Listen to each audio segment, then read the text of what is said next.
Wow Health atveju konkrečiai viskas gimė sakyčiau, per netgi patirtį, kurios nelinkėčiau kitiems. Be abejo, kad aplinka turbūt turi labai didelį poveikį ir labai priklauso, kokie žmonės tave supa. Jeigu aš būčiau buvęs grinai vienas ir aplinkui neturėčiau savo draugų rate verslių žmonių, kurie tuo užsiima, tai tikėtina, kad gal ir aš nebūčiau sugalvojęs, nes vis tiek čia gydytojas, gal suabejotum savo jėgom, ar tu tikrai gali daryti verslą. Kaip pasakyti, ne iš gero gyvenimo ėmėmės, o dėl to, kad mūsų klinika užsidarė per pirmąjį karantiną. Ir turėjom suktis iš situacijos. Taip ir susidėliojo ir tos įmonės, jos kiekviena, manau, prisidėjo vis kažkuo, tokiu žipsneliu, žinai, papildomos patirties, kas atvedė mane iki šio taško, kur aš esu dabar. Tai komanda yra labai svarbu ir dideli dalykai pasiekiami komandai. Yra toks išsireiškimas, kad dirbant vadovo startuolyje, tu valgai sudaužytą stiklą kasdieną ir žiūri į prarają. Daug idėjų ir minčių kyla, ta prasme, bet kad tu pradėtum įgyvendinti, reikia, žengti tą žiauriai sunkų žingsnį. Dabar mes kuriam produktą, kuris ateityje tikiuosi padės milijonam žmonių, versus lyginant su tuo, kad aš galbūt padėčiau 10 žmonių per dieną. Geriau yra gera komanda ir bloga idėja, negu gera idėja ir bloga komanda. Matydamas visus sėkmingus startuolius aplink save, pagalvojau, kad aš galiu irgi kažką padaryti ir sukurti. Mūsų kūnas ne visą laiką praneša mums, kad yra kažkas blogai, dėl to reikia tirtis prevenciškai. O kai mes užčiuopiam, kas yra blogai, tada tikrai galima nesunkiai sutvarkyti, kol dar ne per vėlu. Šiuo metu jau esate pritraukę virš 300 000 investiciją. Kokio produkto etape tai pavyko padaryti? Ką reikėjo turėti? Nes čia yra vėlgi tie bombonešių turbūt paradoksas, jeigu žinot problema, kur grįždavo bombonešiai ir taisydavo ten, kur prišaudyta būdavo. Bet tik tais vėliau suprato, kad negrįždavo tie, kur prišaudyta į kitur. Labas. Tai visų pirma, noriu Jums labai padėkoti už Jūsų palaikymą. Man yra didžiulė garbė susipažinti su tikrai įkvepiančiais žmonėmis ir pasidalinti jų istorijomis su Jumis. Tai labai džiaugiuosi, kad ir Jums tai patinka. Jeigu dar neprenumeruojate kanalo, tai tikrai labai rekomenduoju paspausti mygtuką apačioje. Man tai būtų didžiulis įvertinimas. Na, praeitą savaitę išėjo laida su Paulium, tai yra Brasa CrossFit įkūrėjas. Ir apie CrossFitą jisai tikriausiai galėtų kalbėti valandas. Žmogus domisi tiek nuo pačios istorijos, kaip atsirado ši sporto šaka, iki įvairiausių pratimų, technikų. Tai tikrai labai įdomus Pauliaus pasakojimas, kadangi Paulius yra įkūręs jau ne vieną verslą, net ir jį pardavęs, tai tikrai pasidalino įdomiomis įžvalgomis, tai labai kviečiu pasižiūrėti, nuorodą paliksiu čia viršuje. Na, o šiandien Jums noriu pristatyti Wow Health, medicinos srities startuolį, ir teko pakalbinti 3 jo įkūrėjus. Labai smagu, kai žmonės apjungia turimas kompetencijas ir sugeba išvystyti sėkmingą verslą. Tai Wow Health užsiima kraujo tyrimais ir aš juos juoko formą pavadinau kaip kraujo tyrimų Uberis. Neturėdami kažkokio savo laboratorijos sugebėjau įveiklinti kitas organizacijas ir sukurti iš to išvystyti tikrai sėkmingą medicinos srities startuolį. Tai likite su mumis ir manau, tikrai išgirsite įdomių ir naudingų įžvalgų. Tai ačiū Jums ir gero žiūrėjimo.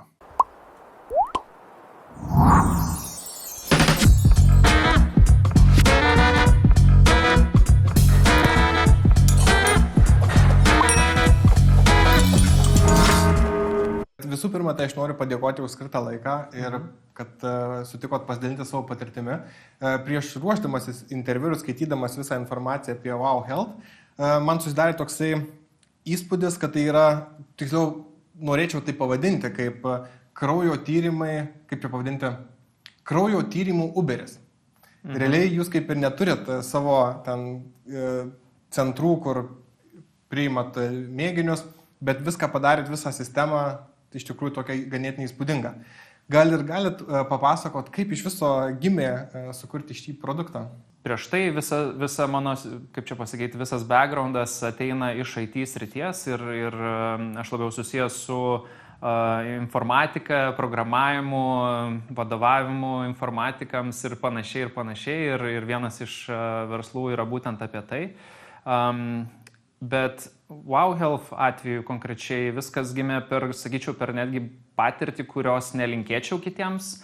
Ta patirtis atėjo iš to, jog tiesiog atrodo esi jaunas, viskas su tavim gerai, nieko tau netrūksta, gyveni gyvenimą ir džiaugiesi juo, bet vieną dieną pradeda kažką skaudėti, tas skausmas didėja, paskui atslūksta ir praeina ir galvoji, viskas čia gerai, gal čia toks netyčia kažkas įvyko, paskui vėl po kiek laiko atsiranda skausmas ir jisai stiprėja ir viskas baigėsi ir greitąją, ir ligoninę, ir operaciją ir tada galvoji, kodėl taip įvyko, kodėl taip įvyko ir ką aš galėčiau pakeisti ir ką galėčiau padaryti, kad to nebūtų. Ir aš tada, kai jau po operacijos pradėjau taip analizuoti iš esmės, tai ką aš supratau, kad kažkada seniau aš buvau pasidaręs įdomumo dėliai DNR testą, kuris parodo iš esmės, kas tau gresia arba kokios paveldimos ligos užkoduotos tavo DNR, tavo genetikoje. Ne? Tai ir ten buvo viena eilutė, kuri indikavo būtent tą dalyką, kas man ir įvyko. Bet aš į tą eilutę visiškai nekreipiau tiesiog dėmesio, galvojau, kad, faina pažiūrėti, paskaičiau, pamačiau, gal ir gresia man ten, nežinau, koks nors vėžys, gal ir gresia koks nors dar dalykas, bet ką aš dabar žmogus galiu dėl to padaryti. Ta prasme, gyvenimas ir nežinau, Dievas sudėlios, kaip čia bus toliau ir kas man nutiks.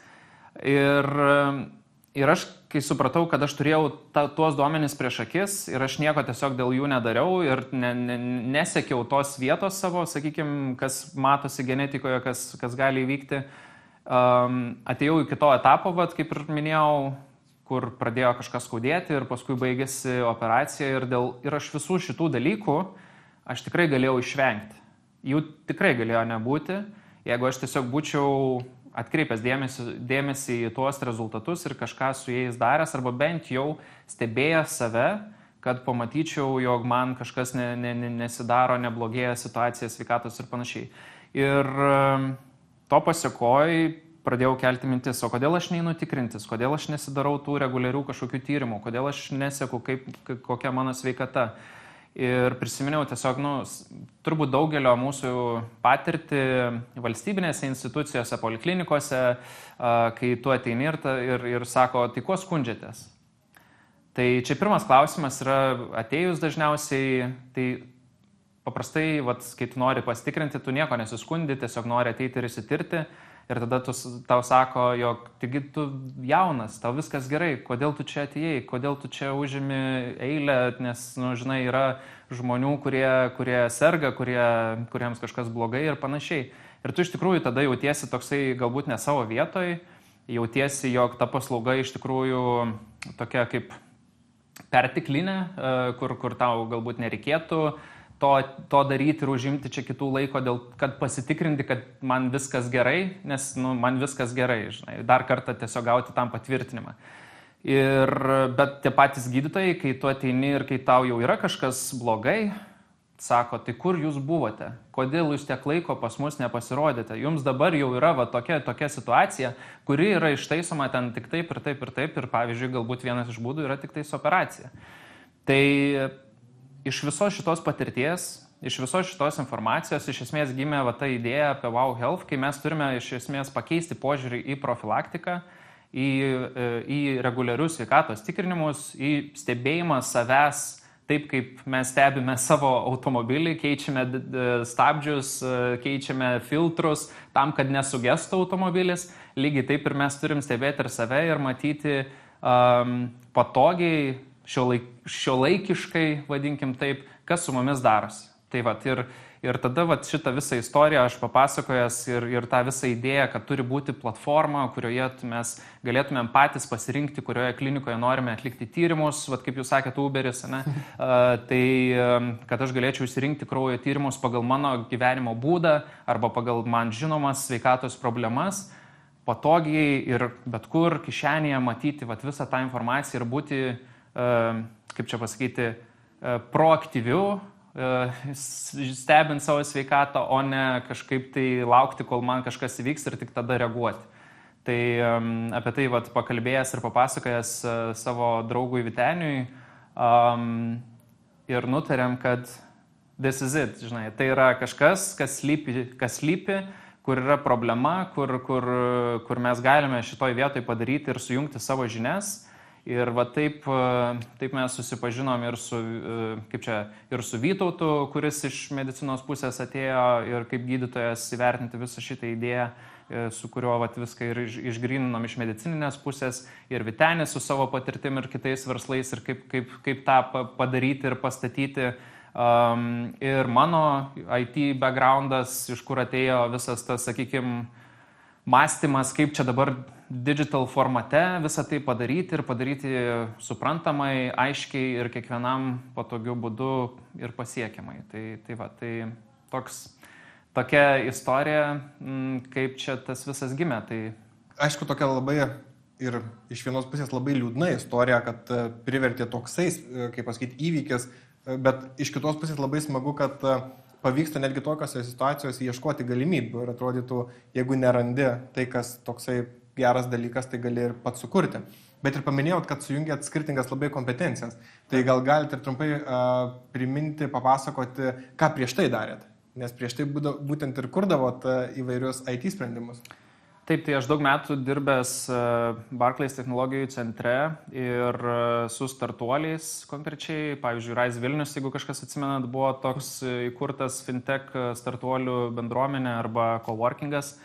Tai va šita iniciatyva gimė iš manęs dirbant Barclays ir tada matydamas visus sėkmingus startuolius aplink save pagalvojau, kad aš galiu irgi kažką padaryti ir sukurti. Tiesiog pavyzdžiai inspirino iš esmės patį imtis kažkokios iniciatyvos ir patį pradėti galvoti, o ką dar aš galėčiau tokio sukurti, kuo galėčiau prisidėti. Ir taip gimė kompanija Scale3C, kuri ir šiai dienai egzistuoja. Mes kuriame IT sprendimus, puslapius, mobilias aplikacijas ir netgi IT talentų nuomą kaip paslaugą teikiame kitoms kompanijoms. Ir pagrindė dirbam su Amerika, Kanada ir šiek tiek turime klientų ir Lietuvoje. Tai tas mano, aišku, viskas prasidėjo nuo universiteto ir ten studijavimo, būtent informatikos srities, bet visas tas, sakykime, patirtis ir kaip aš iki dabar atėjau, tai viskas tęsiasi realiai nuo labai daug, kaip čia, skirtingų darbo pozicijų, skirtingų darbo vietų, kai ir patirties buvo visokios ir pavyzdžiai aplinkui buvo tokie, kurie inspirino, kurie suteikė kažkokio, nežinau, noro sukurti naujus dalykus. Tai tas backgroundas IT taip ir susidėliojo ir tos įmonės, jos kiekviena, manau, prisidėjo vis kažkuo, tokiu žipsneliu, žinai, papildomos patirties, kas atvedė mane iki šio taško, kur aš esu dabar. O pavyzdžiui, tos paminėtos skirtingos kompetencijos ir iš tikrųjų žiūrint į jūsų kaip visą verslą, tai yra, sakyčiau, tobulas derinys. Tai yra vienas žmogus, būtent jūsų srityje, tai atėjęs iš medicinos srities, tada yra žmogus, kuris turbūt marketingo srityje plaukioja kaip žuvis vandenyje ir tada yra techninė dalis, kurie žino, kaip sukurti tą visą sistemą. Ar tai buvo toksai sąmoningas pasirinkimas būtent Vytenio ir Vytauto, ar kaip įvyko tas, kad būtent šiems žmonėms reikia pasiūlyti šią idėją? Meluosiu, jeigu sakysiu, kad nebuvo to. Aš žinojau, ką Vytenis veikia iki tol. Ir buvo vienas labai geras momentas, vieno vakarėlio metu, žodžiu, pas bendrus draugus, kai Vytenis ištarė tokius žodžius, kurie man priminė mano tą idėją.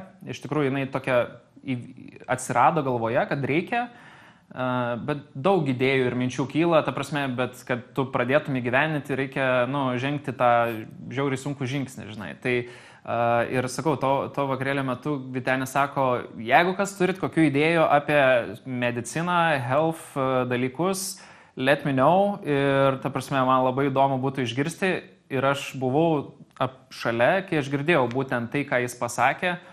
Ir aš priejau prie jo, sakau, žinai, aš man atrodo turiu vieną idėją, kuri tau gali patikti. Ir sakau, sustinkam vėliau, aš tau papasakosiu, bet galiausiai viskas baigėsi to, kad mes tą patį vakarą jau kalbėjom apie Wow Health realiai idėją ir kai jam papasakoju, jam irgi suklikino, jam irgi patiko tas dalykas Ir atsakant į klausimą, iš esmės, buvo tas toks, kaip čia pasakyti, vis tiek, kai tu ieškai co-founderių, tu ieškai tų žmonių, kurie turi arba kažkokį knowledge tam tikrą, tam tikrus skillsus, patirtį ir panašiai, kurią jis gali atsinešti į komandą, arba jisai, nežinau, turi patirtį arba yra praėjęs per įvairius etapus, kur žino, kur galima sudegti, kur galima nukentėti, kur geriau to nedaryti, kažkokie shortcutai, trumpesni keliai ir panašiai, kas padeda tiesiog išvengti klaidų, kitaip tariant. Tai aš žinau, kad Vytenis būtent yra ne vieną verslą daręs ir visa ta jo marketinginė patirtis ir sėkmingi exitai, pardavimai tam tikrų kompanijų, aš manau, kad buvo vienas iš tų man taip pat patvirtinančių faktorių, kad čia galėtų būti tas žmogus, su kuo aš norėčiau būtent daryti bendrą projektą. Tai va.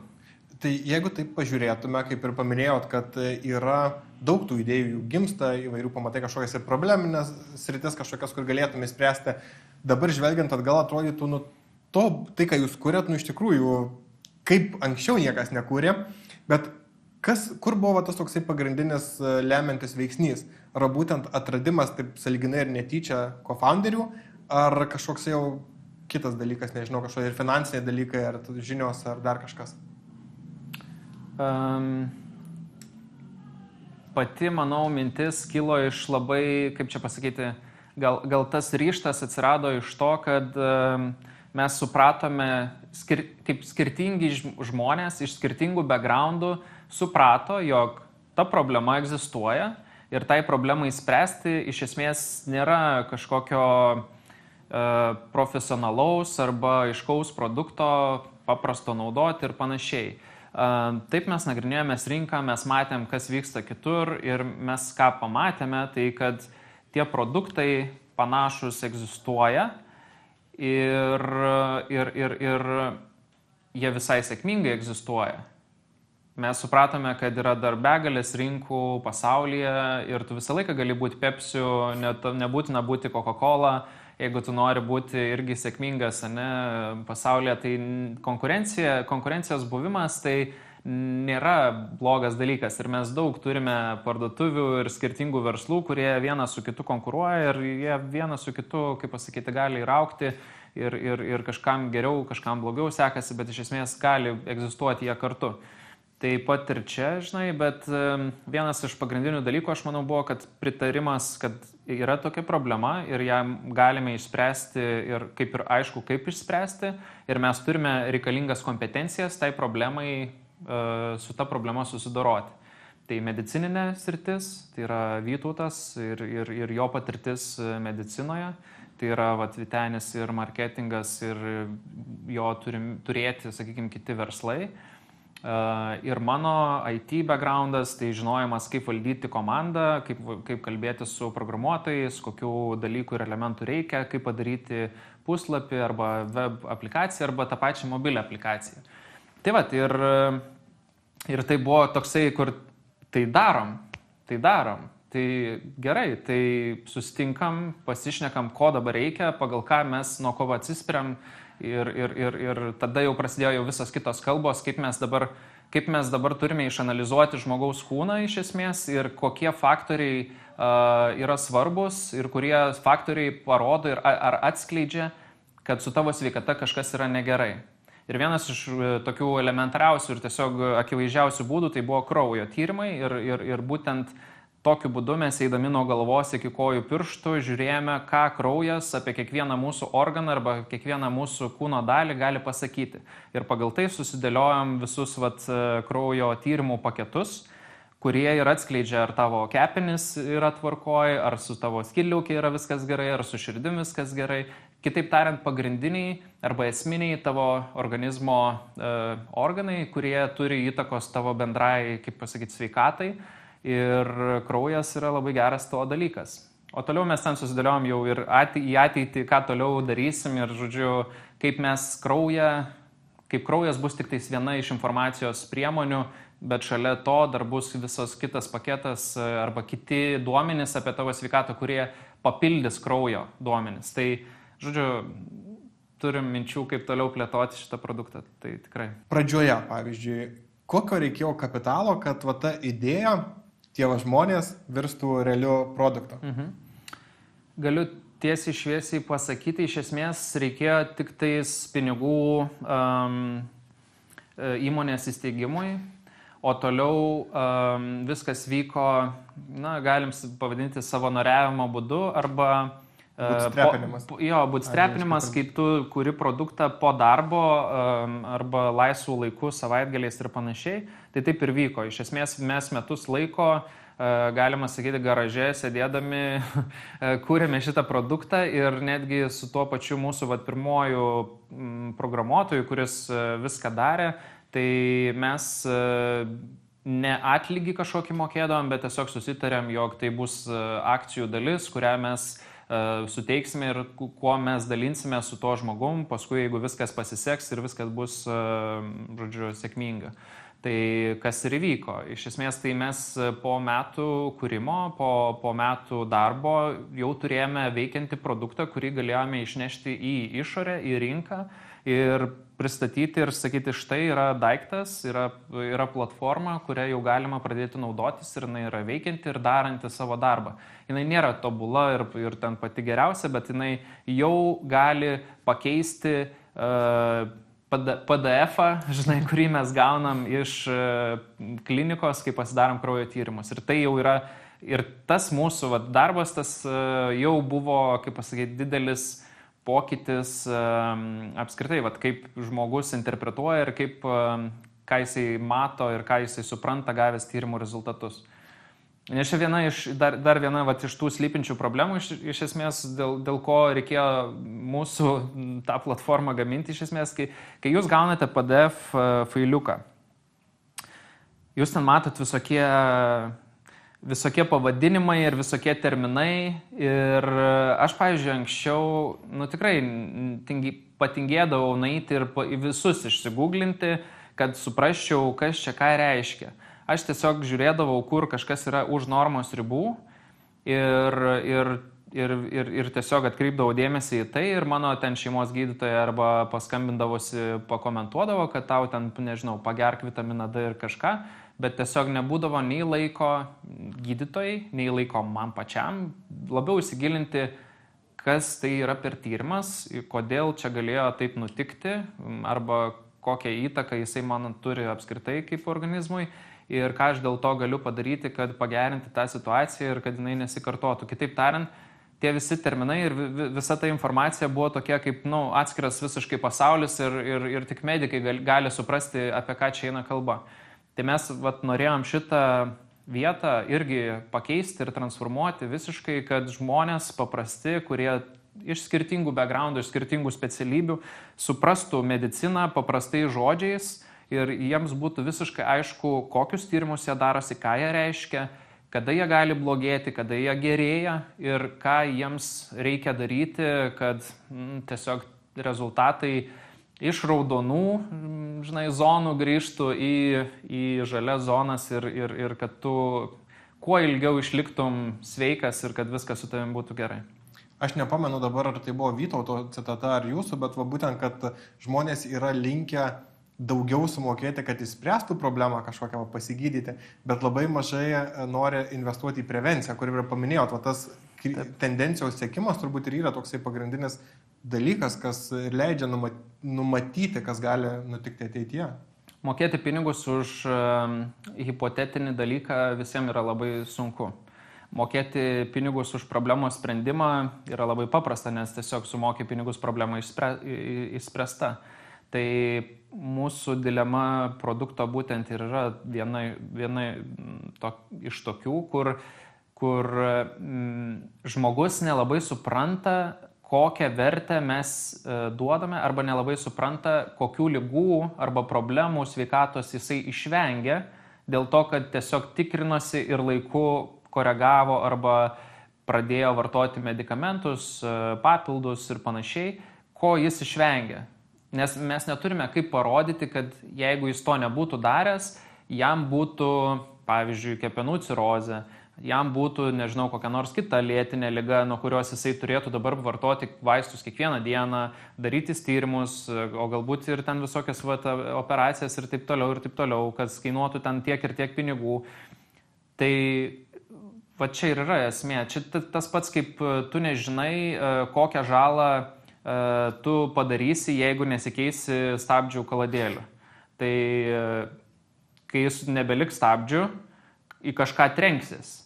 Klausimas į ką ir kiek vertingas jisai bus, ne, ir vat, kokia žala bus padaryta. Tai va tada tu suprasi, kad tai vat, dabar aš čia, žinai, tiek pinigų viskas man kainuoja, o jeigu būčiau keitęsis kaladėlės, tai vat, būtų daug mažiau ir niekada nebūčiau turėjęs tos situacijos. Tai lygiai tas pats ir su mūsų paslauga, kai reguliariai darantis tu moki pinigus už tyrimus, kuriuos tu pasidarai, tu pamatai, bet tu nežinai, ko tu išvengi. Gal tu išvengi žiauriai sudėtingų operacijų, galbūt tu išvengi, nežinau, lėtinių ligų ir panašiai, kurios būtų sukeliamos ir atsirastų dėl to, kad tu nieko nedarai. Tiesiog ignoravai ir laukiai ir naudojasi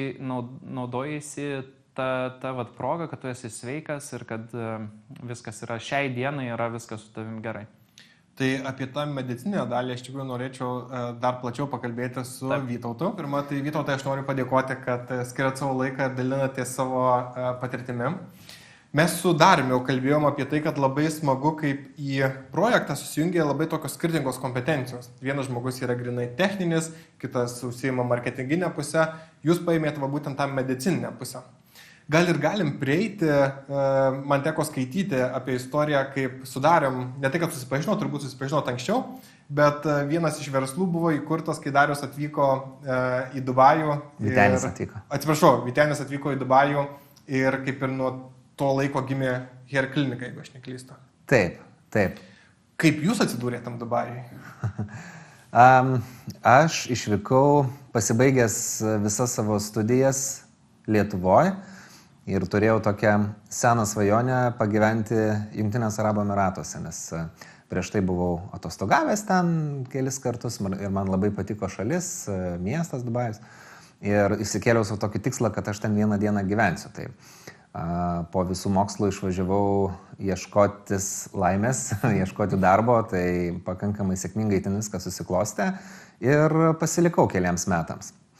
Tai dirbau ten irgi medicinos srityje ir po to netikėtai draugas Vytenis atskrido manęs aplankyti, praleisti laiką ir mes tiesiog bebendraudami ir linksmai leisdami laiką sugalvojom vieną medicininio verslo idėją ir ją irgi sėkmingai įgyvendino. Kalba eina apie Hair Clinic.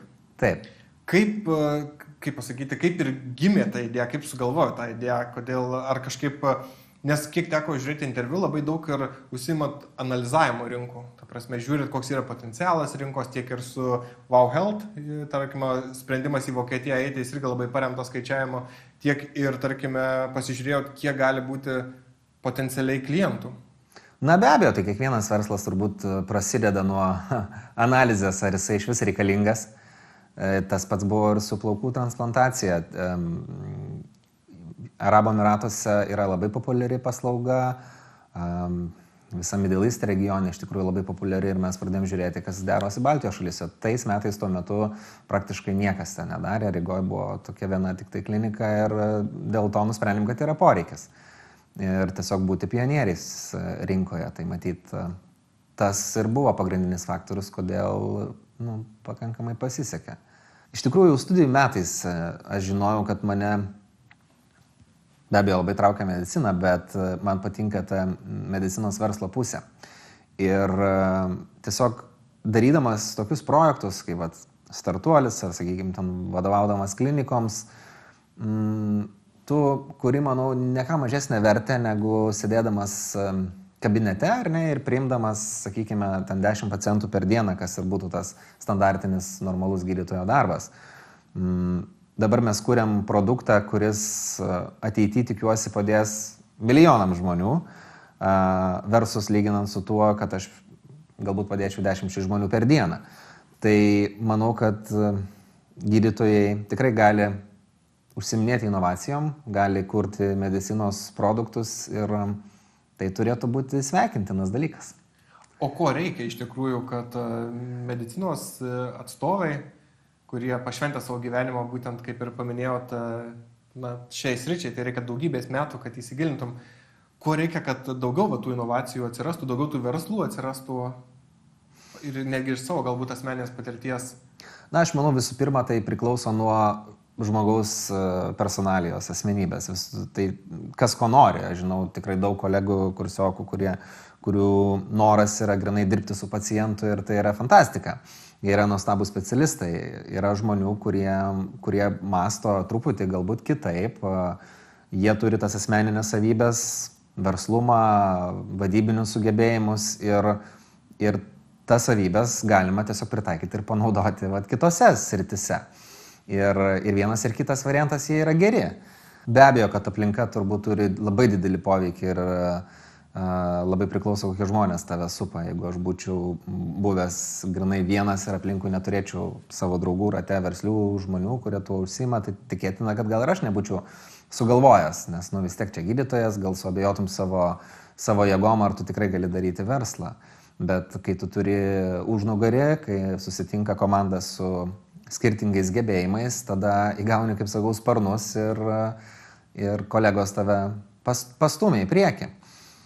Tai komanda yra labai svarbu ir dideli dalykai pasiekiami komandai.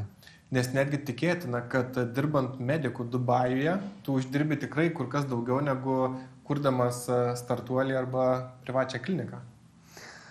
Na, su klinikom čia gal atskira tema, kaip pavyksta padaryti tą verslą, bet startuoliuose tai be abejo, čia yra, aš kaip sakau, socialinis projektas labiau ir tu dirbi iš esmės su viltim, kad kažkada tai pavyks ir pasiseks, kas liečia finansinę pusę, bet be abejo, kad eiti kažkur į samdomą darbą, gauti ten stabilias pajamas kas mėnesį į savo sąskaitą būtų turbūt paprastesnis ir lengvesnis variantas, negu minkyti tą naują produktą ir galvoti, kad kažkada pasiseks. Bet turi galvoti, nes kitaip nieko nesukursi. Turi tikėti to, ką darai. O jeigu peršokant į šitą startuolį, apie kurį šiandien ir kalbam, tai yra Wow Health, kaip supratau, yra Dariaus tokia kaip ir iniciatorius, kuris su tokia ir sąlyginai bloga patirtimi, bet gimė tokia idėja. Kaip jūs į tai žiūrėjot, kodėl visgi nusprendėt, kad čia yra daug potencialo arba tai įdomis sritis, kurią galima dirbti? Taip, kai mes pardavėm klinikas, tuomet su Vyteniu pradėjom generuoti kitas idėjas, ką daryti toliau. Be abejo, norėjau, bent jau aš, tai tikrai likti medicinos srityje. Ir kaip tik tuo metu Darius buvo sugeneravęs tą idėją, kad reikia daryti appsą, platformą, reiškia ir rūpinti žmonių prevencinę sveikatą. Ir tada Vytenis mane pakvietė į tą projektą, mes pradėjom diskutuoti, ko žmonėms reiktų ir iš tikrųjų labai pritariu tą idėją, todėl kad prevencija yra medicinos viena iš svarbiausių šakų ir netgi Pasaulio sveikatos organizacija sako, kad tai yra vienas pagrindinių 10 metų tikslų, tai yra vystyti prevenciją pasauliniu mastu.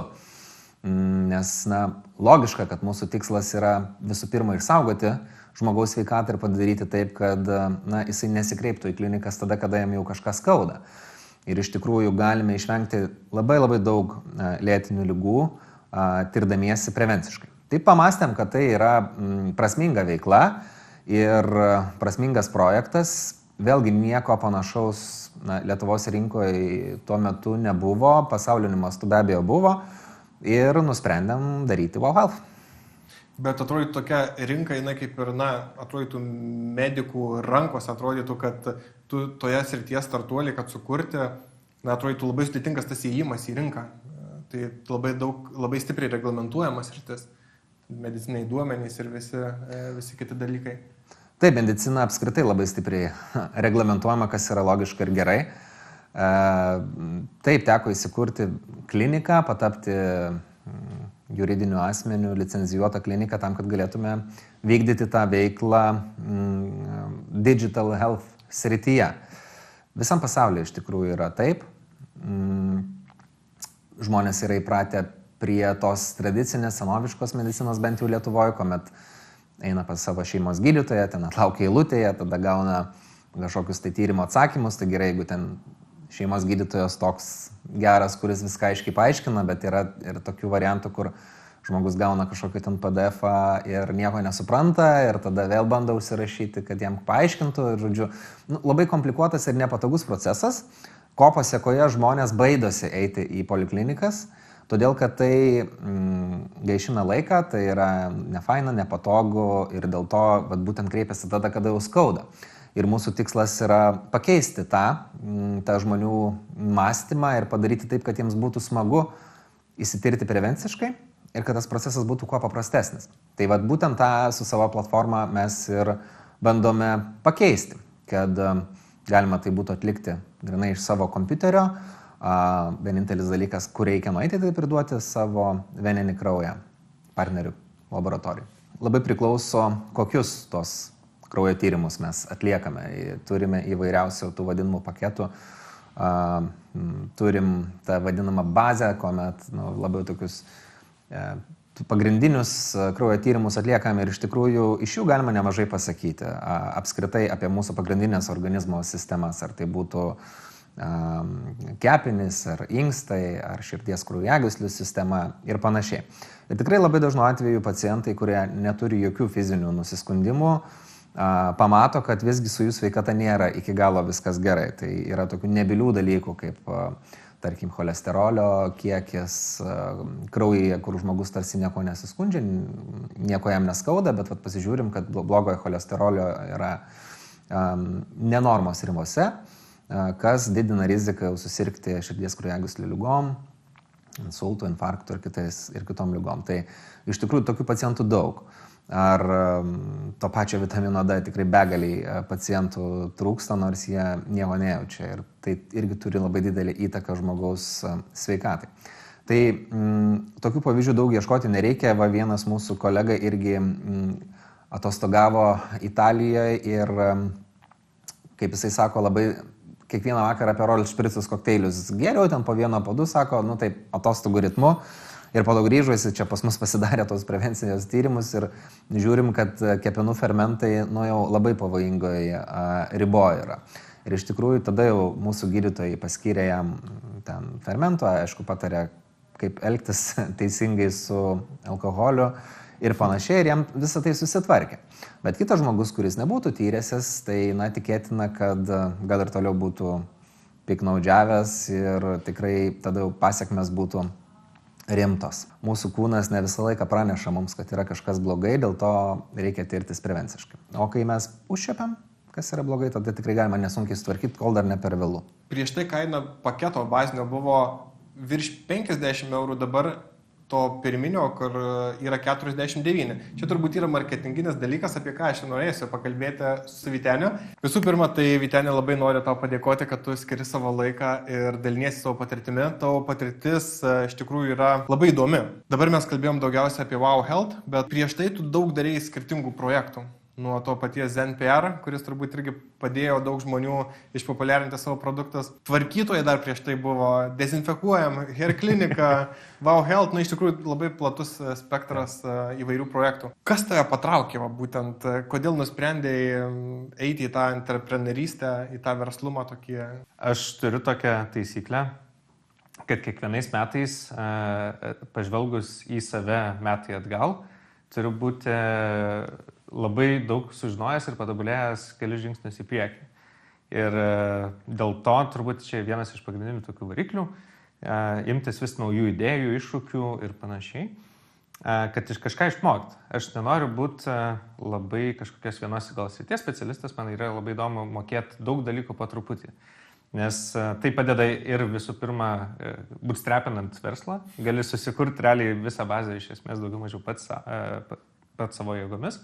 Ir kitas dalykas, tiesiog šiaip ir įdomu, ir kitas dalykas, netgi kai samdai žmonės, visiškai kitaip gali dirbti su jais, kai supranti, ką jie daro. Gal tu ir nesi specialistas ir visiškas masteris tos srities, bet tam ir yra masteriai ir su jais dirbti, žinant, išmanant kažkiek tą sritį, galima tikrai žymiai patogiau ir efektyviau. Tai tas drive'as ir buvo turbūt visada išbandyti, išmokti, sužinoti kažką naujo ir visada, aišku, ir aplinkybės susiklostydavo vis kažkaip įdomiai ar keistai su ta pačia dezinfekcija, kur užsiminiai. Tai, kaip pasakyti, ne iš gero gyvenimo ėmėmės, o dėl to, kad mūsų klinika užsidarė per pirmąjį karantiną ir turėjom suktis iš situacijos ir tiesiog pasimėtėm, įdėjom ir šovė šitą.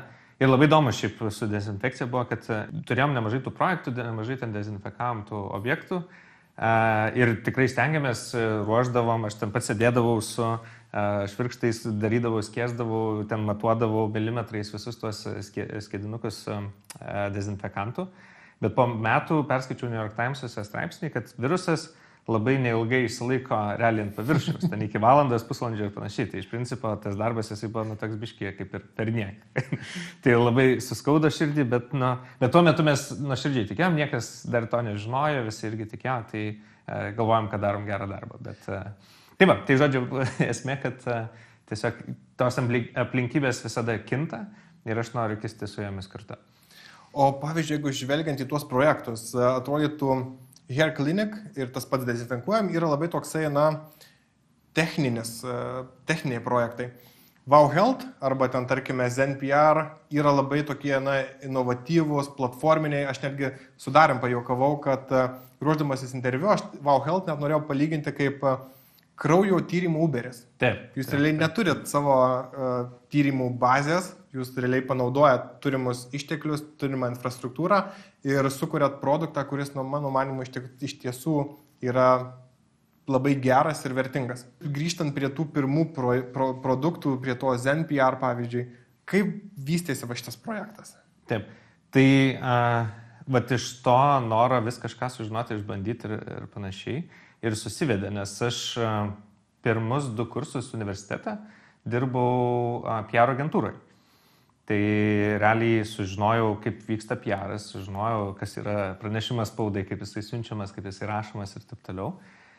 Ir po to, sekantis mano etapas buvo nemažai laiko pradirbau su websaitų kūrimu. Ką dariau dar mokykloje, irgi išmokau ir taip toliau. Ir žodžiu, tiesiog susitikom su vienu tokiu mano pažįstamu žurnalistu ir jisai pasiūlė šitą idėją ir man jinai suklikino, nes aš kaip ir apie tą pusę žinau ir apie tą pusę žinau ir mes tai sulipdėm į įgyvendintą produktą ir kaip ir minėjai, žmonės naudojasi ir mes padedam jiem ir verslai ir galų galia pats naudojas. Nes man ir pačiam Wow Health ar Hair Clinicui reikia siūsti pranešimus spaudai, tai siunčia visada per ZenPR. O gal ir gali dar pasidalinti kitais tokiais patarimais, kaip tapti matomu toje pačioje žiniasklaidoje arba tam pačiam socialiniam? Taip, aš esu šiek tiek gal nestandartiškai žiūriu į socialinę mediją. Aš nemanau, kad kiekvienas verslas turi turėti savo anketą, kurioje ten paustintų savo stories, ten paustus ir panašiai, nes mano akimis tai yra labai neefektyvus būdas, nebent darai top 1% kokybiškiausio turinio, kurį iš tiesų žmonės seka, followina ir panašiai. Ir turinio komunikacija, aš neneigiu, kad jinai veikia, tiesiog, kad ją padaryti gerai, reikia padaryti labai gerai. Ir visa didžioji kita dalis nueina per nieką ir ta prasme yra praleidžiama daug laiko ir panašiai. Ir visi socialinių medijų algoritmai, metos konkrečiai, yra taip sukonstruoti, kad kol tu nemokėsi pinigų ir tavo kontentas nebus ten tas 1%, tai realiai tu negausi jokio matomumo. Tai metui yra paprasta padaryti turinį ir kišti į pinigus, kad jį matytų ir viskas veikia pakankamai prastai. Ir tada vienintelis dalykas yra tiesiog testuoti. Jie turi leisti daugybę reklamų, žiūrėti, kas spaudžiasi, kas konvertuoja ir taip toliau. Kitas jo yra pigesnis gerokai, bet toks biški loterijos dalykas, tai yra PR'as. Irgi reikia tiesiog kartais šiek tiek kūrybiškumo, prigalvoti tų temų, kurios gali būti įdomios. Ir tada tiesiog irgi štampuotos pranešimus spaudai. Žinoma, geriausia, kad tai darytų irgi profesionalas, nes iš to pačio ZenPR esu matęs labai daug ir tokių mėgėjiškų tų pranešimų spaudai. Ir jiem yra sunkiau žymiai patekti į eterį ir taip toliau. Nors, jeigu yra gera idėja, iš esmės žurnalistai ją patys pasims ir apsirašys. Mes, pavyzdžiui, su to pačiu Wow Health'u padarėm paprastą tokį, pasiskaičiavom savo platformai statistiką, kiek realiai sveikiau gyvena vegetarai versus nevegetarus, ar ne? Tokia paprasta visiškai idėja. Išsiuntėm ir pasikvietė, ta prasme, ir į televiziją pašnekėti, ir interviu paimti ir panašiai, ir panašiai. Tai ta prasme, net tokiu atveju tas pranešimas spaudai nėra būtinas kaip kūnas, materija, tiesiog yra svarbu ir idėja. Ir kartais tokia elementari ir gali visiškai puikiai suveikti. Tai vienas dalykas turbūt yra tas kūrybiškumas, kitas dalykas turbūt ir nebijoti įdėto papildomo darbo, kad padarytume tą tyrimą, reikėjo vis tiek kažkokių statistinių duomenų, juos išanalizuoti, pateikti, įdomiai pateikti, aprašyti. Ir tas galiausiai padaro tą tokį sniego gniūžtės efektą. Visais atvejais darbas yra būtinas. Be darbo nieko nepadarys. Kaip Tomas Edisonas sakė, kiek ten gerai idėja yra 1% ir 99 yra prakaitas. Tai, bet kūrybiškumas, aišku, tiesiog padeda sukurti optimalų ir didžiausią efektą. Tai, nes būtent su PR konkrečiai tai tiesiog nekūrybiškai pateiktas turinys ar nekūrybiškas turinys, jisai kiek darbo beidėsi, gali būti, kad jis tiesiog nebus visiškai efektyvus ir niekam nebus įdomu tiesiog ir niekas jo nepaims. Kur įdėjo tokio daugiausiai kūrybinių sprendimų ir galite pasidalinti kokiais tokiais įdomesniais keisais, scenarijais, nes, pavyzdžiui, jeigu paliestume Hair Clinic, tai jūs tenai labai negalėjot stipriai reklamuotis, nes yra labai reglamentuotas sritis. Wow Health irgi atrodytų medicinos sritis, bet turbūt jau yra šiek tiek plačiau gali skelbtis. Šiaip aš manau, kad yra šiek tiek mitas dėl to reglamentavimo, kas liečia marketingą. Yra problematikos tik tai į tam tikrom procedūrom, bent jau kiek mes susidūrėm ir konkrečiai su Google. Tai mums reikėjo tiesiog kai kurias procedūras išimti iš AdWords'ų viso kampeino setupo, reikėjo šiek tiek tinklapį pasikoreguoti ir panašiai. Bet šiaip toj pačioj metoj, tai yra Facebook, Instagram'e ar tam pačiam PR', tai tų ribų kažkokių labai didelių nėra. Aišku, labiau yra didelės ribos neperteikti, pavyzdžiui, kaip pasakyti, žmogui, neimplikuoti žmogui, kad jis galbūt blogai atrodo, ar kad tu jau plinki, tai jau tau blogės gyvenimas ir panašiai. Aš irgi jau susimastau, kad laikas. Tai vat, yra tie labiau tokie emociniai dalykai, bet čia, sakau, ta medicina net nėra kertinis dalykas, kuris limituoja tas kampanijas ir panašiai. O šiaip iš kūrybiškumo aš gal net nežinau, nepasakysiu, kas dabar taip on top of my mind buvo įdomesnių atvejų, bet šiaip mums efektyviausiai suveikia turbūt projektas su Vaidu Baumila, kas konkrečiai vyko Hair Clinic'e.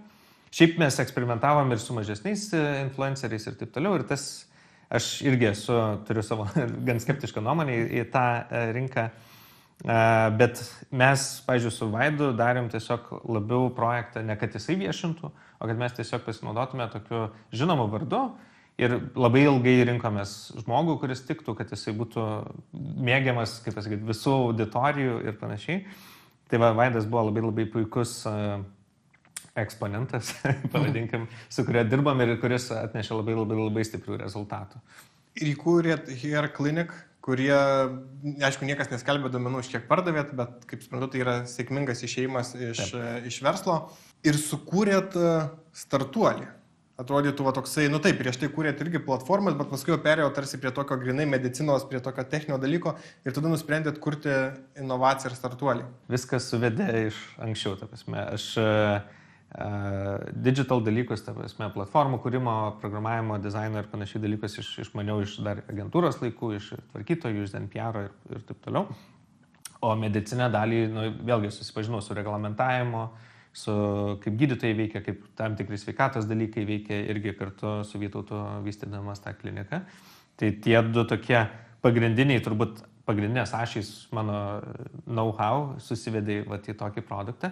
Plus, aš Wow Health'o tokio kaip produktą pats asmeniškai labai norėjau ir dėl to, kai man Darius užsiminė apie tą idėją, man tiesiog susišvietė, kad aš pats, mes kaip visada juokavom, jeigu ir sufeilins verslas, tai bent jau patys naudosime tą platformą ir toliau.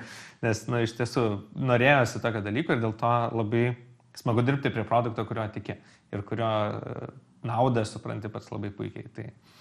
O kokį toliau žingsnį? Pavyzdžiui, paminėjot, kad su Hair Clinic padarė tokį rinkos tyrimą, netgi reglamentavimą būtent ir iš teisinės pusės. Kaip su Wow Health? Kokie, pavyzdžiui, žingsniai toliau? Taip, pakalbat su Vytautu, tada surandat Darių, kuris irgi atrado būtent tą paslaugą, kuri būtų jam įdomi, kaip paskui visi techniniai dalykai dėliojasi? Tai grininomės kurį laiką idėją, kaip tai turėtų veikti, nes iš principo nuo kažko atsispirt nebuvo, nes, tarkim, hair kliniką kuriant, tai okei, mes pasižiūrėjom, kaip veikia klinikos, nežinau, Turkijoje, Dubajuje, Latvijoje ir panašiai, ir daug ką galėjom tiesiog pareplikuoti. Čia jau mums reikėjo išmastyti, kaip mums atrodo. Ir iš tiesų vis dar iki šiol mes daug ką testuojam. Ir žinom, kad galbūt galvojam, kad taip ten bus patogiau, bet pasirodo nepatogu žmonėm. Ir tada vėl keičiam. Tai va dėl to mums iki šiol vis dar yra labai labai svarbu, vis renkam labai daug feedbackų iš pačių vartotojų. Ir į tai fokusuojamės ir stebim, ką žmonės sako, ką nesako. Ir renkam ne tik iš tų, kurie nusipirko, bet ir iš tų, kurie nenusipirko. Nes čia yra vėlgi tie bombonešių turbūt paradoksas, jeigu žinot, problema, kur grįždavo bombonešiai ir taisydavo ten, kur prišaudyta būdavo. Bet tik tais vėliau suprato, kad negrįždavo tie, kur prišaudyta į kitur. Dėl to svarbu sekti ir tuos, kurie nusipirko, ir tuos, kurie nenusipirko, ir bandyti rasti tą balansą visą. Tai dabar dirbame tam testavimo, produkto gryninimo etape. Ir žinoma, sekantis žingsniai yra susijęs su užsieniu, nes kaip bebūtų Lietuvą mylim ir viską, bet jinai yra labai maža rinka ir norim išeiti į didesnę. Tai dabar ir dirbame prie to, ieškom dar baiginėjom investicinį raundą ir su juo bandysim išeiti į užsienį, nes tam reikia ir didelio kapitalo pakankamai. Prieš metus, tik kitam interviu, minėjot, kad tokia kaip tikslas, svajonė, turėti 20-30 tūkstančių vartotojų. Taip. Ar kiek pavyko link šito tikslo judėti? Dar tiek neturim, turim šiek tiek mažiau, dabar net tiksliai gal nepasakysiu, reiktų pasitikrinti, bet sakyčiau, dabar mes biškį šiek tiek bandom pergalvoti verslo modelį ir userių paėmimo. Dar nenoriu kol kas papasakot, kol nesustvirtino viską. Tai su juo mes turėtume labiau žymiai sparčiau pajudėti būtent su vartotojų skaičium. Tai tada, manau, bus labai realūs tie skaičiai. O kas buvo, pavyzdžiui, visoje šitoje kelionėje sudėtingiausia? Nes yra daug skirtingų dalių. Tai yra pirmas dalykas, tai yra pinigai, antras yra dalykas techninė dalis, trečias dalykas yra vartotojai, kurie yra be galo svarbu. Kaip ir keitėsi galbūt tų pačių vartotojų pritraukimas? Aišku, kaip sako, dabar dar testuosit kitą modelį, nes ir minėjot, kad vienam iš jūsų interviu, kad žmonės yra linkę sumokėti 1000 eurų už tai, kad sutvarkyti problemą, bet nelinkę sumokėti 100 eurų, kad nebūtų tos problemos. Taip. Ir čia yra iš tiesų Lietuvos problema, nes palyginimui yra statistika, kiek žmonės išleidžia prevenciniai sveikatai. Tai palyginimui lietuviai išleidžia apie 20 kelius eurus į metus, kai tuo tarpu kokie skandinavai ir toj pačioj Jungtiniai karalystėje išleidžia apie 150. Ar ten Vokietijoje 130 ir panašiai. Tai ta prasme, kartai skiriasi. Tai ir kainos, žinoma, skiriasi stipriai, bet nesiskiria 6 kartais. Tai labiau parodo požiūrį ir į tą prevencinę sveikatą. Bet šitas dalykas, aš esu 100% tikras, kad jisai keisis ir jisai gerės, nes, kaip pasakyti, mūsų suvokimai tiesiog tai yra logiška, kad geriau sumokėti 100 eurų negu tą 1000 eurų po to. Ir tiesiog žmonėm reikia edukacijos ir naujų įpročių ir suvokimo to ir taip toliau, ir tai neteina per vienus metus ir panašiai. Tai čia vienas gal iš sudėtingesnių, atsakant į klausimą, ir buvo aspektų. Bet šiaip bendrai sudėtingiausias aspektas turbūt startuolyje dirbant tai yra, kaip yra toks išsireiškimas, kad dirbant vadovų startuolyje tu valgai sudaužytą stiklą kasdieną ir žiūri į prarają. Nes statistiškai kalbant, tai beveik užtikrintai nepaeis tas startuolis, o valgai tą sutraiškytą stiklą, nes realiai visą laiką sprendi problemas. Nes su tuo testavimu ir visą laiką nežinai, kas čia neveiks ir kažkokios atsiranda problemas, kažkas bugas atsiranda, dar kažkas visą laiką gyveni tam problemų pasaulyje. Tai turbūt didesnis iššūkis yra tas mentalinis, tai susitaikyti su tuo ir judėti į priekį. Nes tokiam labiau standartiniam versle, kaip Herklinikas, jisai buvo, tikrai buvo iš tos pusės paprasčiau. Ten buvo labiau žmonių managementas, tai yra tiesiog, kad gydytojai, slaugytojas, administracija visą ir panašiai dirbtų iš vieną ir taip toliau, kas irgi yra sudėtinga visada, bet tiesiog, sakau, tos problemos visai kitokios. Šiuo metu jau esate pritraukę virš 300 000 investiciją. Kokio produkto etape tai pavyko padaryti? Ką reikėjo turėti? Ar jau reikėjo turėti tiesiog veikiantį tą MVP, kur minėjot, ar jau reikėjo turėti klientų, kad būtų mokėjimai, kad investuotojai patikėtų? Jo, tai pirmą mes tokią kaip investiciją gavom 50 000 į Startup Wise Guys. Tai tada mes turėjom vos veikiantį tą MVP, sakykime. Tai labiau tada patikėjo idėją, patikėjo žmonėm, komandą.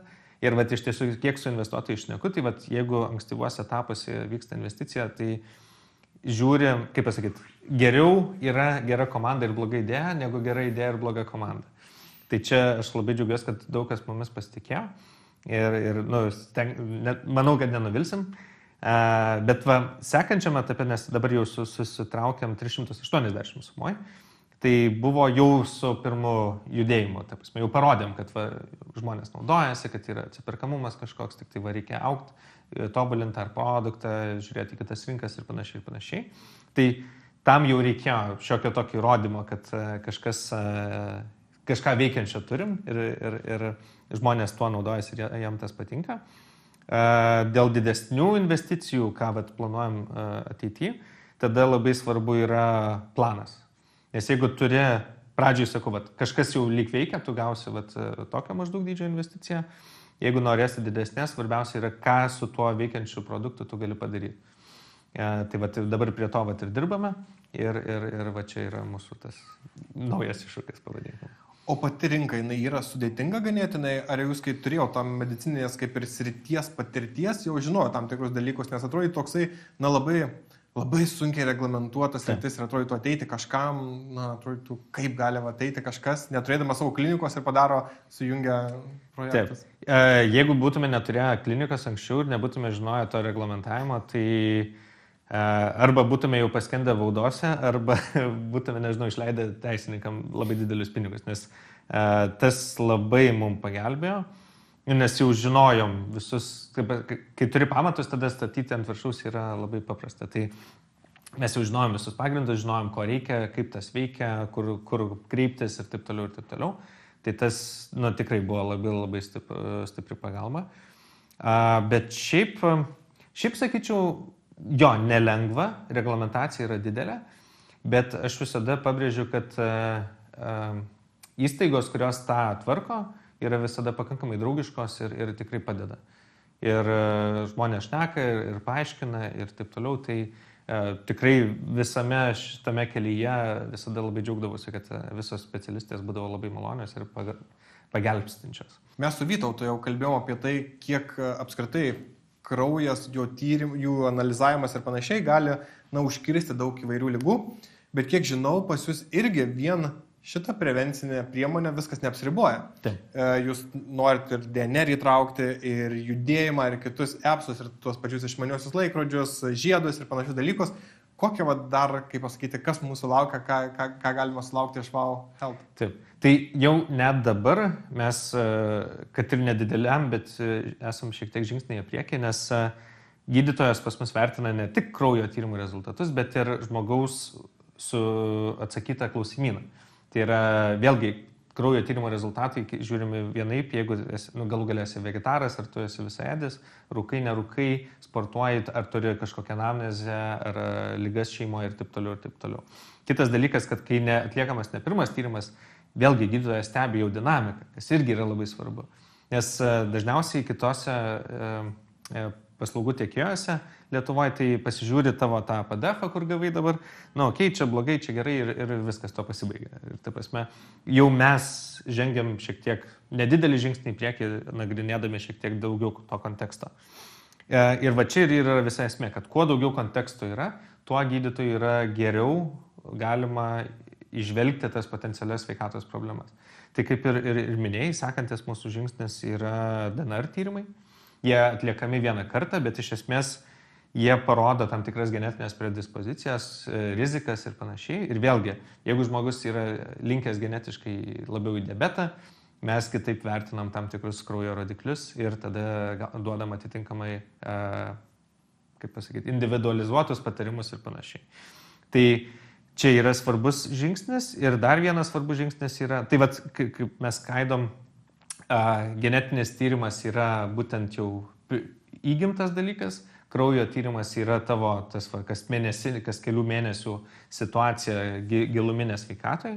Ir kitas dalykas yra jo nešiojami išmanieji prietaisai, kurie parodo realiai tavo dienos informaciją. Kad jinai nėra labai gal išsami, bet vis tiek parodo ir tavo deguonies kiekį kraujyje, širdies aktyvumą, kiek tu pats aktyvus, ar tu nuvaikštai, gydytoja gal paaiškins, kad Jėzau, tu nueini štuką žingsnių ir kaip tu tikės ten tą cholesterolį susimažinti. Tai kuo daugiau informacijos, tuo geriau gydytojai interpretuot.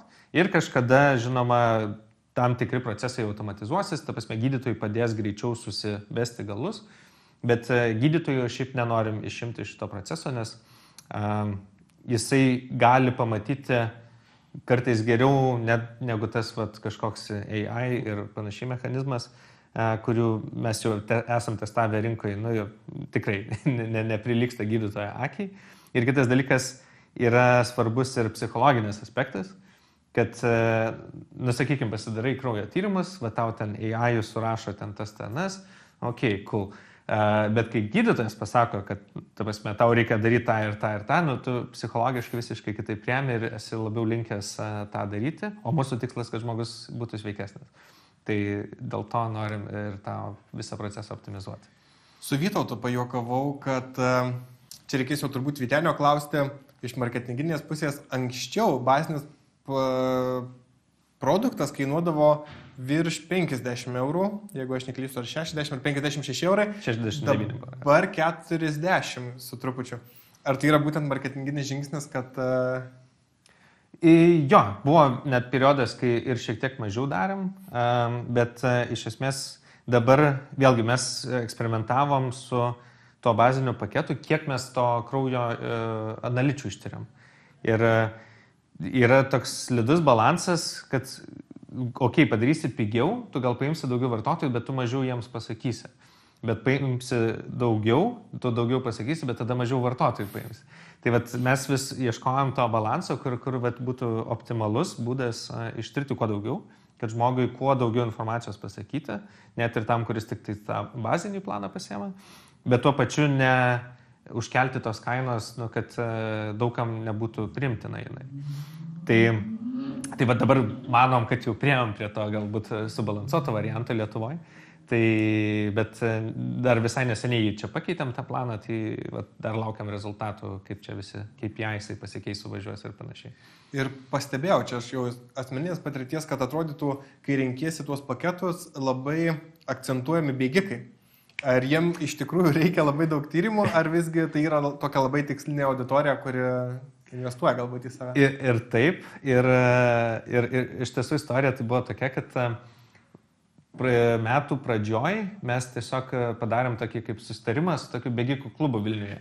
Ir tiesiog jie su savo dietologu dar atsiuntė mum prašymą, kokie turėtų būti tie planai. Tai mes kartu su savo gydytojais ten pasidėliojom, pasistumdėm, kaip sakant, ir padarėm tas 2 netgi planus bėgikams konkrečiai. Bet čia ta priešistorija tokia, bet iš esmės ir tikslinė auditorija yra labai gera, nes mum yra svarbu žmonės, kurie yra proaktyviai linkę rūpinti savo sveikata. Ir bėgikai yra dažniausiai tokie, nes jie dažniausiai, kaip sakyti, yra kas iš malonumo bėga, bet daug kas bėga, kad tiesiog būtų sveikesni, gyventų ilgiau, kad būtų širdis tvirtesnė ir panašiai. Tai dažnai yra linkę tiesiog proaktyviau žiūrėti į savo sveikatą. Ir čia tas ir yra svarbiausia, nes tik proaktyvų žmonės susimoka tą 100 eurų, kad išvengtų to 1000. O neproaktyvus tie, kur sako, bus kaip bus, ir susimoka po tą 1000 tame palyginime. Ja. Bet dar pas jūs yra labai įdomus toksai planas, kuris, ne tai, kad žada, bet kaip ir parodo, kad yra tam tikri tyrimai, kurie, jeigu nori gyventi 100 metų ir virš, tai vertėtų į tai atkreipti dėmesį. Ar tai yra irgi marketingas, ar tai yra, Ne, čia irgi atėjo, tarp kitko, iš vartotojų poreikio. Tai yra dabar gan stiprus toks judėjimas visuomenėje, jisai dar pakankamai nišinis, tai yra dar nedaug žmonių, bet kurie, kaip pasakyti, planuoja ir tikisi išgyventi minimum 100 metų ir dar daugiau, ir kurie vertina senatvę kaip ligą. Ir tame judėjime yra daug visokių, kaip čia, niuansų, dalykų, ką jie daro, kas yra rekomenduotina ir panašiai. Ir mes tą kraujo tyrimų planą būtent subalansavom pagal tai, kas iš esmės, ką tie žmonės nori išsitirti, kad jie žinotų vėlgi. Nu, ir čia vienas kampas, kitas dalykas, apskritai, kuo tu daugiau išsitirsi ir žinosi savo situaciją ir jeigu kažkur yra nuokrypis pasitaisysi, nu, tai automatiškai tu būsi sveikesnis ir automatiškai tu ilgiau gyvensi. Tai žodžiu, esmė kaip ir su bėgimu, ne? Kad atėjo iš vartotojų poreikių, bet iš esmės viskas yra logiškai bendrame tame kontekste. Bet, pavyzdžiui, žvelgiant į tuos pačius sportuojančius žmonės, labai daug, nu, galbūt, čia negali turbūt daryti apibendrinimų, neturėdamas statistikos, bet iš tokio požiūrio daug kas perka visokius mineralius, vitaminus, taip toliau, multivitaminai, dar kažkokie dalykai. Bet realiai, jeigu tu neįsitiri, nežinai, ko tau reikia, tai yra toksai kaip ir vienas dalykas pinigų švaistimas, kitas dalykas gali gauti netgi ir neigiamą dalyką. Taip. Tai čia mūsų, tarp kitko, irgi nauja kaip verslo niša iš principo. Tai yra mes, žodžiu, istorija tokia. Aš buvau irgi pats pirmasis vartotojas, kaip ir Herklinike, kuris pasidariau tyrimus. Gydytojai įvertino, surašė 3 maisto papildus, kuriuos turiu nusipirkti. Ok, nuvažiavau aš į Panoramą, nueinu aš į vaistinę, deduosi į krepšelį ir galvoju, kokio velnio aš taip darau, ta prasme, nesąmonė. Ir tada pasišnekėjom su kolegom, pasitarėm ir, kad logiška būtų taip, kad pagal tuos tyrimo rezultatus gydytojas suformuoja krepšelį vitaminų, tu paspaudi mygtuką pirkti ir viskas, ir jie iškeliauja tavo į paštomatą ir tau nereikia nei ieškoti kažkur, nei važiuoti kažkur, ta prasme, viskas tiesiog paprastumo dėliai vartotojai. Mes tiesiog suradom partnerį, kuris gali išsiųsti vartotojui tuos vitaminus ir viskas. Tai jau čia atėjo ne iš vartotojų, iš manęs kaip vartotojo tas poreikis, bet turim šitą funkciją ir teisingai labai užkabinai tą temą, kad mūsų akimis mes ne tik patogiau darom vartotojui, bet ir taupom jam pinigus, nes vartojimas tiesiog belė kokių vitaminų ir papildų, nežinant, ko tau reikia, yra pinigų švaistimas į balą visiškai. Tai labai smagu, kad išbuvote iki pačios pabaigos. Tęsime toliau tradiciją ir turime teorinę dalį su Luku. Ir šį kartą kalbėsime apie dietas. Ar tikrai verta valgyti viengrikius ar kopūstus, ar tikrai tie rezultatai bus ilgalaikiai ir ar nesusigadinsime kitų dalykų. Tai viso to ir paklausime Luko. Smagaus ir naudingo laiko. Sekanti mūsų tokia tema iš mitų griovimo, tai yra įvairios dietos. Valgė kopūstus visą laiką, grikius vieną arba dar visus dalykus. Kokios tavo nuomonės, ypatingai kai dirbi su daug žmonių, ar dar vis ateina tų turinčių įvairias dietas? Nes aš trumpai dar irgi įžangą mes tojom už kamerų šiek tiek kalbėjom, kad aš pats dabar tą fastingą naudojau, aš atradau tai, kas man labiausiai tinka. Ir mano atveju tas fastingas labai gerų rezultatų, nuo 112 kg iki 89 kg. Taip. Per ten nepilną pusę metų, tai sakyčiau visai... Ne, čia labai gerai, bet, pavyzdžiui, dabar jeigu tu nuspręstum auginti raumeninę masę, to fastingas nelabai tiktų, nes to pritrūktų tiesiog tų maistinių medžiagų, iš ko kūnas galėtų auginti raumenį. Nes žmonės galvoja, kad tu salį, kai esi raumuoju auga, tu salį dėja sužaloja tas raumeninės ląsteles, jas suarda ir tada tu valgai, tada kūnas turi gauti pakankamai tų maistinių medžiagų, kad kai tu sėdėsi, ilsėsis, miegosi, kūnas atstato ir ta raumeninė ląstelė tampa stipresnė, didesnė. Tai va, čia tokios išimtis yra. Jo, bet aš labiausiai ko bijau, ar nežinau, tu patvirtinsi ar ne, kad, pavyzdžiui, tas pats ir fastingas, ką aš noriu prie ko vedu, prie to, kad, tarkime, žinių trūkumas, gali turėti labai blogų rezultatų ir, tarkime, jeigu trumpuoju laikotarpiu tu turėsi gerus rezultatus, tai ilgalaikėje perspektyvoje tu gali netgi dar blogesnį efektą ir daugiau priaugti.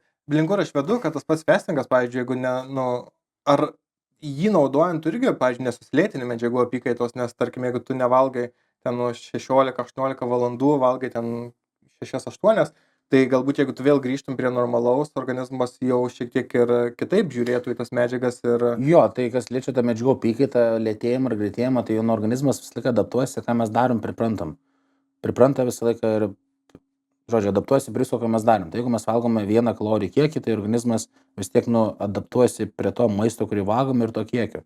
Tai vis tiek dėl įvairiausių gamtos procesų sukurtų, kad mes galėtume išgyventi ir jeigu badaujam ir gamtoje nerandam, tarkim, maisto, tai taip ir buvo viskas sukurta, kad mes kaip valgom to maisto daugiau, tų kalorijų daugiau, angliavandenių daugiau ir pradžioje užsipildo atsargos ir tada viskas eina į riebalų atsargas, tada mes kaupiam tą riebalą, bet tai yra vis tiek energijos šaltinis, tas prikauptas riebalas, kurį mes turim, tai yra vis tiek mūsų energijos šaltinis, kurį mes vėliau galim panaudoti, kada mes nevalgom ir yra suvalgyta mažiau maisto negu mums reikia, kūnas ima energiją pirmą iš to prikaupto riebalo. Tai reiškia, kad jeigu mes esam dietoje ir metam svorį, dėl to labai yra rizikinga prarasti raumens, nes raumuo degina kalorijas. Tai kuo daugiau raumens turi, teoriškai tu gali valgyti dar daug daugiau. Ir jeigu turi kuo daugiau raumens, priaugti daugiau raumens, turi valgyti dar daugiau. Tai reiškia, kad jeigu tu esi ganėtinai raumeningas ir tu meti svorį, pavyzdžiui, badauji, fastini, ir tu valgai mažai maisto, tai kūnas šiaip pirmoje vietoje galvos atsikratyti to raumens. Nes tu beveik nieko nevalgai ir tada raumenis vis tiek naudoja energiją ir kūnas galvo, kad jisai vis tiek pats save gali deginti, valgyti. Tai kūnas geriau pirmoje vietoje degins tą raumenį, kad kuo mažiau energijos naudotų, nes mes nieko nevalgom, kad išgyventume gamtoj, negu tą riebalą. Tai o riebalas yra reikalingas tam, kad jeigu mes nieko nevalgom, badaujam ir ištemptume kuo daugiau dienų be maisto, tai tu po truputį imsi tą riebalą iš energijos šaltinį iš riebalo ir išgyvensi daugiau dienų. Tai todėl, kaip tu esi ant dietos ir nori išlaikyti tą raumeninę masę ir numesti riebalą, turi apgauti organizmą, kad jis nebūtų šoke, nes kada jisai pajaus, kad tu badauji, jis stresas, jisai degins tą raumenį. Todėl čia ir visa esmė yra, kad tu negali per greit maisto nuimti, negali per ilgai valgyti mažai maisto, nes kūnas iš karto pajaus tą šoką, stresą ir degins tą raumenį. Tai va čia ir yra tas slidi labai riba. Tai jeigu tu valgai per ilgai mažą kalorijų kiekį, tai kūnas prilėtins medžiagų apykaitą. Ir tada tu galvoji, aš valgau 1-2 kartus per dieną, jaučiuosi be jėgų, be energijos ir man vis tiek riebalas nedega. Ateina savaitgalis, valgau picos gabaliuką ir priaugau plus 2 kg. Tai čia dėl to, nes tu pradžiai, kai tu valgiai tą vieną patiekalą į dieną, tu svoris krito greičiausiai visą mėnesį ir paskui po mėnesio nustoja ir atrodo beveik nieko nebevalgai, nebekrenta. Dėl to, nes kūnas per ilgą laiko tarpą valgiai tą mažą kiekį, tada kūnas prilėtino medžiagų apykaitą, kad jisai pats savęs nesunaikintų vos, ne? Ir viskas tada. Tai todėl yra labai svarbu, pavyzdžiui, bent jau, sakykime, kokias 5-6 dienos mažiau valgai ir tada padarai užkrovas dieną. Tada suteiki tą dieną daugiau maisto, sukyla vėl medžiagų apykaita, kūnas vėl užsikūrė ir tada kitą dieną vėl grįžti prie to mažo kiekio. Tai čia pati didžiausia klaida, ką žmonės daro. Nusprendžia mesti svorį, nuo rytojaus aš metu svorį ir valgai dieną po 2 kartus. Jo, tau pirmą mėnesį tai veiks, vėliau kūnas pripras prie to, sumažins apykaitą ir viskas. Tai čia yra didžiausias peilis pradėti dietą nuo mažai maisto. Dėl to pradedi nuo daugiau, tada tu priemi mažus tokius kaip sprendimus, įsivaizduokime, turime kortas, ir tos kozirius mėtau po vieno, ne visus iškart.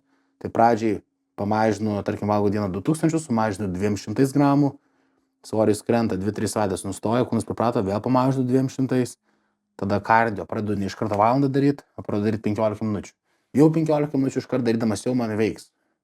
Tada vėl pakuriuot, nes kūnas pastoviai pripranta, dėl to per daug kardio iškart darimas ir per daug maisto pamažinimas, tai susigadina tą medžiagų apykaitą. Čia yra didžiausias peilis ir tu mažai labai valgydamas, tai va, pavyzdžiui, tavo atveju, sakykim, tu fastinai pusę metų ir tarkim, nevalgai 16 valandų, ir tą kažkokią 6-8 valandų tarpą tu valgai tą maistą.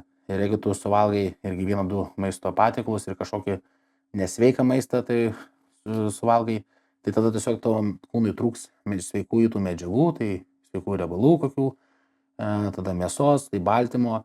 Tai gaunasi, kad tu labai stipriai riboji tas maistinės medžiagas, kurių tu reikia tavo kūnui.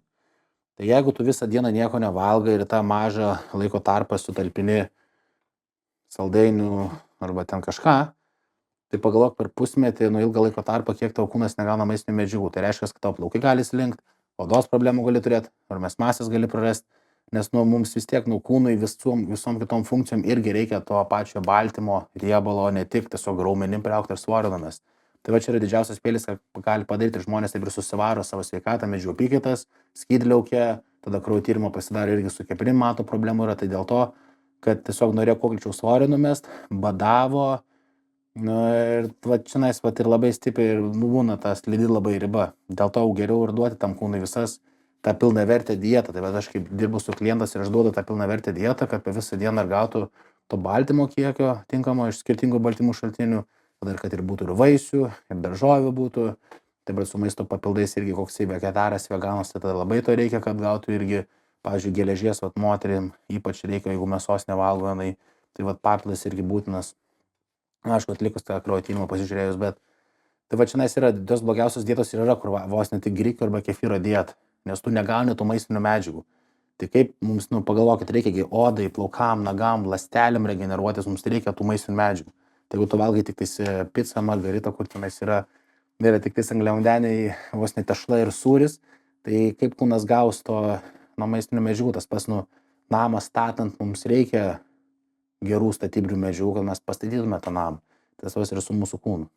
Jo, labai iš tikrųjų gerai pasakė, kad gali turėti greitus rezultatus, jeigu tau reikia, nežinau, pasiruošti vestuvėm ir tau reikia per pusę metų numesti kilogramų, tai gali turbūt bet kokią dietą, bet jeigu ilgalaikėje perspektyvoje tu labai gali pakenkti tai pačiai hormonų apykaitai ir taip, paskui dar blogiau tas svoris grįš ir tada jau geriau sakau pasirinkti tokį kelią, kur tu, pavyzdžiui, tau patinka fastinti, tau šitą dietą tinka, tik tais, turi suprasti, kad turi vis tiek, suvalgyti ir tos mėsos, jeigu mėsos nevalgai tada žuvies, ar ten kiaušinių, ar tada bent jau iš proteinų kokteilių, vis tiek iš pieno tai yra padaryta, kas nežinot, tai surenki ir tada tu pasidarai tas irgi, savaitinis tas užkrovas, daugiau kalorijų irgi kūnui suteikti, kad užpildytas visas atsargas iš sveikatos pusės, iš raumeninės masės pusės. Ir jeigu tau tai patinka ir tau patinka neapsunkęs virškinimas, kada tu nevalgai tą laiko tarpą, pietų rytais irgi labai gerai jauties. Kai vos ne iškart varai dirbti, nepavalgai, nes dažniausiai žmonės irgi pavalgo sočius pusryčius, tai tokia apsunkia būna. Tai žinai, labiau, jeigu atrasi, kas tau patinka, tai tu likusį gyvenimą gerai atrodysi, puikiai jausies. Būtent. Tai čia toks, Nes mano atveju aš taip ir jaučiuosi, kad radau, nes tą tarpą aš valgau pakankamai subalansuotai, tai nėra paminėtos margaritos ar dar kažkokie dalykai. Aš tengiuosi turėti šeštadienį, kada tu valgai plius minus šiek tiek daugiau tą užkrovos. Tai va, tai žiauriai. Tu gali socialiai tada jaustis kur kas smagiau, nes tu gali kažkur kompanijoje būti, tau nereikia kažkokių dietų laikytis. Ir plius, pavyzdžiui, tavo paminėti dalykai, tai man tas ir buvo, kad nebuvo tokio šokinėjimo, to turbūt, nežinau, ne glikogeno, bet cukraus lygio. Tai ta prasme, kad, pavyzdžiui, jeigu tu būdavo, kad tu labai nori valgyti ir vos ne čia kažkokia jautiesi kažkaip toksai dirglus ar dar kažkas, ir tada automatiškai, jeigu kažkur dirbi, tai atsiranda kažkokie nesveiki užkandžiai. Tai va, tas fastingas, jisai kažkaip sureguliavo tą tokį cukraus kiekio svyrą. Jo, tai vien tik netgi iš sveikatingumo pusės, kiek aš tų knygų pasisuskėlęs įdomėsis, tai jeigu kam rūpi ilgesnis gyvenimas, nuo ilgiau gyventi ir geriau jausis, tai fastingas yra pirmo vietoj. Tai yra parodyta, kad vis tiek tas daug maisto valgymas, kalorijų kiekio, jeigu nori raumens priaugti, turi daugiau valgyti maisto, bet kas liečia sveikatą, tai nėra sveika, nes pastovi organizmas, žarnynas yra apkrovoja didelį to maisto virškinimui, kas kenkia mūsų sveikatai. Apkrauna kepenis, inkstus, viską. Tai dėl to, jeigu jūs norit, ypač vyresnio amžiaus arba kurie tikrai domisi, rūpisi, kad nori geriau jausis, tai netgi bent jau minimum 12 valandų nieko nevalgymas, nes tai rodyta, kad po 12 valandų žarnynas valosi, tai bent jau 12-16 valandų nieko nevalgo, tai tada į tą laiko tarpą valgo dar lengvą, gerą maistą. Tai tiesiog tai labai didžiausiai rodikliai iš sveikatos pusės regeneravimo ląstelių ir iš to sveikatingumo. Tai čia būtų toks numeris 1. Aš pasirinkau, netgi pas mane dabar yra stengiuosi bent jau 10-12 valandų laiko tarpą, kad būčiau irgi nieko nevalgęs, nes pastebėjau ant žarnyno ir ant virškinimo daug geresnę savijautą. Bet turbūt svarbiausia atrasti, kas tinka ir ką gali ilgą laiką daryti, o ne tai, kad ten kaimynas pradėjo fastingą, tai madinga ir aš tai pabandysiu. Ne, turbūt reikia atrasti tai, kas tau... Jo, nes tada jeigu tu atrandi ir tau patinka, tu likusį gyvenimą būsi gerai atrodantis fit figūros sportiškai. Tas pats, pavyzdžiui, moteriam, pagal tyrimus ir statistikas, moteriam labiausiai vos netinka keto dieta. Dėl jų įvairiausių tų PMS vadinamų, nuotaikų kaitų, hormonų, visko. Tai pavyzdžiui, kada yra keto dieta, nes kada yra nevalgomi angliavandeniai ir daug riebalų ir baltymai, tai gaunasi, kad tas cukraus lygis nešokinėja. Tai reiškia, kad mes nenorėsime tiek daug valgiškų saldumynų ir noro apsivalgyti ir tų nuotaikų kaitų tokių nebus. Bet minusas tame, kad jeigu esi iš tų moterų, sakykime, ar ten tų vyrų, kurių tu mėgsti bulves ir makaronus ir tu laikėsi keto dietos nes jinai yra efektyvi, nu tai neišeis. Tai yra laiko klausimas, kada tu grįžti namo ir prisidarysi makaronų ir juos valgys. Bet yra, kuriems yra nesvarbu tie makaronai ir tos bulvės ir net nenori. Aš, pavyzdžiui, vaikystėje, vat, kaip kaime leisdavau laiką ūkyje, tai tenais vos ne bulvių pilna būdavo viską, tai aš dievinu bulves, tai man noriu aš jų ir man patinka ir aš neribosiu savęs, bet sakau, yra tų žmonių, kuriems yra vienodintų angliavandenių. Kaip tik mėgsta, pavyzdžiui, daugiau sūrio, ten mozzarella mėgsta, tai tada keto yra tobula dieta. Tai labai ačiū Jums už Jūsų skirtą laiką. Man yra didžiulė garbė su Jumis sveikintis kiekvieną savaitę ir pristatyti vis skirtingas istorijas. Ir už šią galimybę aš esu be galo dėkingas Sporto rėmimo fondui, kurių pagalba galiu dalinti šiomis istorijomis su Jumis. Tai tikiuosi smagiai ir naudingai praleidote laiką, o mes pasimatysime kitą savaitę. Iki.